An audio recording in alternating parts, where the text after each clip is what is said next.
ये मार्च रहिबो आमे ब्रह्मगिरी 10 किलोमीटर स्ट्रेच रे ये मार्च करिबा आपण पूरा डिटेल्स कोठी आरंभ हबो कोठी सरीबो लिखित भाव में यथाशीघ्र आपन को दिया हबो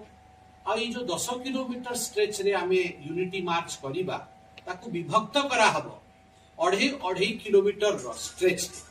प्रत्येक 2.5 किलोमीटर रे भिन्न भिन्न कार्यक्रम अनुष्ठित हो को भली कार्यक्रम अनुष्ठित हो स्वच्छ भारत कार्यक्रम अनुष्ठित हो एक पेड़ माँ के नाम से कार्यक्रम अनुष्ठित हो आपणकर चिकित्सा शिविर मेडिकल कैंप अनुष्ठित हो आपणकर एग्जिबिशन अनुष्ठित हो सरदार वल्लभ भाई पटेल का जीवन उपरे जीवनी उपरे एग्जिबिशन अनुष्ठित हो तत्सहित मंच प्रदान करा हबो गणमान्य अतिथि माने के फ्रीडम फाइटर अछंती के वेटरन्स अछंती से माने सरदार पटेल के जीवन विषय रे भाषण करिकी हमर जो युवा पीढ़ी अछंती तांकु से माने सचेतन करेबे एक सचेतनतार वार्ता भी दिया हबो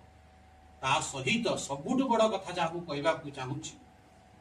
एक भारत आत्मनिर्भर भारत स्वदेशी भारत संदेश तो रहिबो ही निशा मुक्त भारत निशा मुक्त पुरी निशा मुक्त ब्रह्मगिरी निशा मुक्त पिपीली निशा मुक्त आमर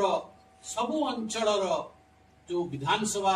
लोकसभा रही आमर राज्य रही आमर देश रही आमे किंतु निशा मुक्त हब ताहा मध्य ए मार्च रो एक बहुत बड़ उद्देश्य रही बहुत महत्वपूर्ण उद्देश्य रही सबु 2.5 किलोमीटर रे एई सबु उद्देश्य गुडी को प्रकाशित करा हबो एवं समस्त एथे भाग ले ये एक सरकारी कार्यक्रम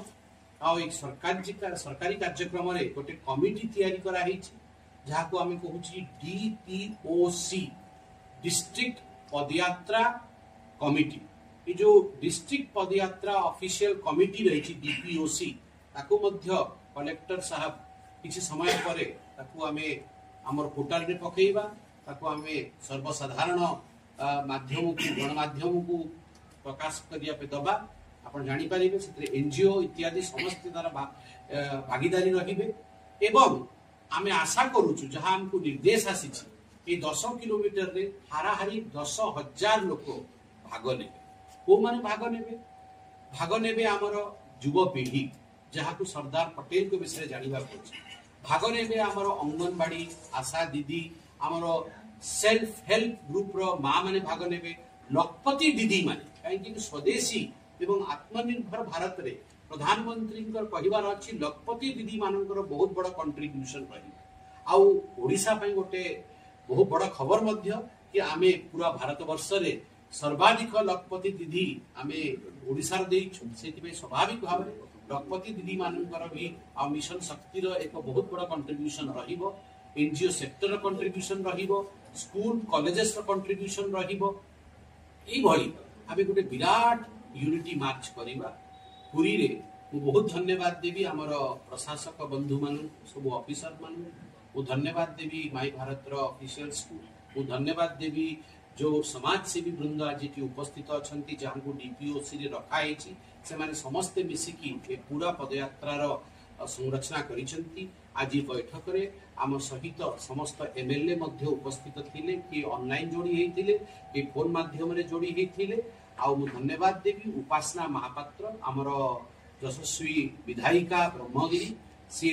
सघन परिश्रम करिकी ए पूरा कार्यक्रम रे भाग नौचंती एबे मध्य आमे तांको संगर चर्चा करिकी रूट मैपिंग करिकी आसीछु ए सब विषय को आगु बढ़ेबा और किछि विषय मध्य अछि ए कार्यक्रम आरंभ हवा पूर्व 11 तारिख हमर मार्च हबो ता पूर्व कॉलेजेस और स्कूल रे सरदार पटेल कर ऊपर essay writing competition poster making competition reel making competition fancy dress competition ए सबु कंपटीशन अनुष्ठित करा हबो एवं जो दिन हमर ए यूनिटी मार्च हबो सेही दिन आमे प्राइज डिस्ट्रीब्यूशन करिकी हमर युवा पीढ़ी को आमे प्रोत्साहित करिवु से माने विराट व्यक्तित्व को विषय जान मु आज धन्यवाद देवी।